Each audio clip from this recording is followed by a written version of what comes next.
Hello. Happy Monday.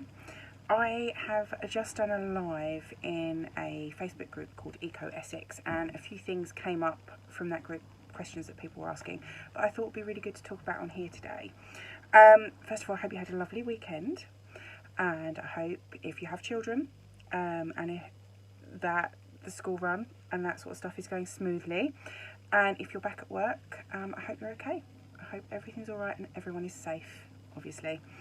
Now, one thing that people want to ask about quite a bit is their children's dental health, and also how things can run a bit more smoothly in the mornings and how they can get their children to clean their teeth. So first of all, the main thing to get your children to clean your teeth is to do it with them. I'm talking about young ones. I'm talking about babies, toddlers that maybe have one tooth, 3, 4, 5, 6, 7, 8-year-olds.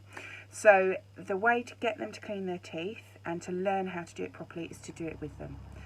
This is a huge one. This is the one that will help. Some days they won't be into it, other days they'll be super into it, but clean your teeth with them. Carve out 5 minutes in your routine in the morning where you can spend the time just looking at them and going, yeah, look at this, oh, clean it this way, oh, the big tooth.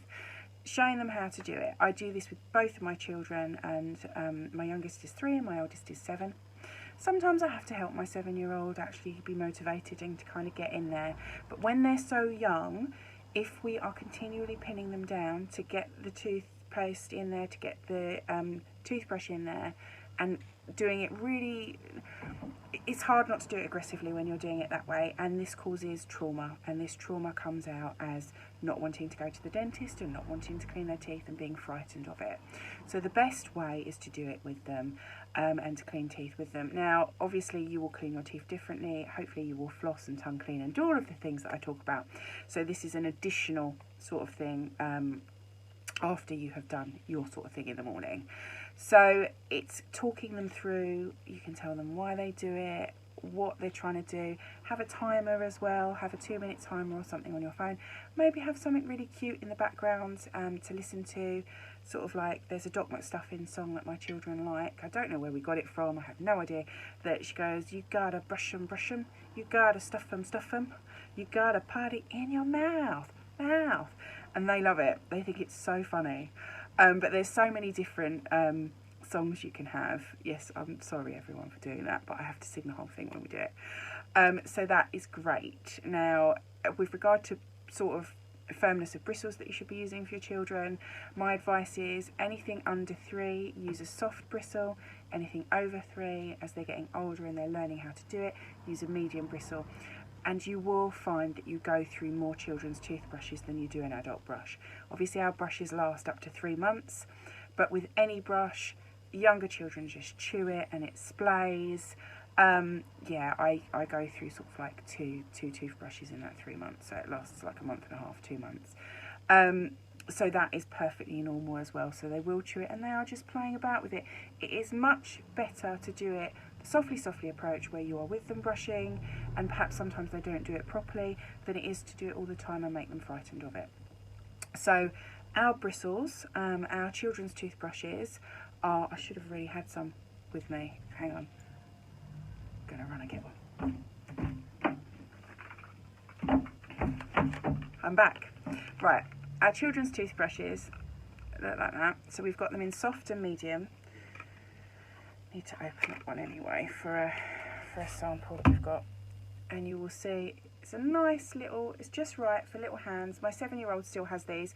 She did want an adult one, but the head on it's too big, and it's just too big for her.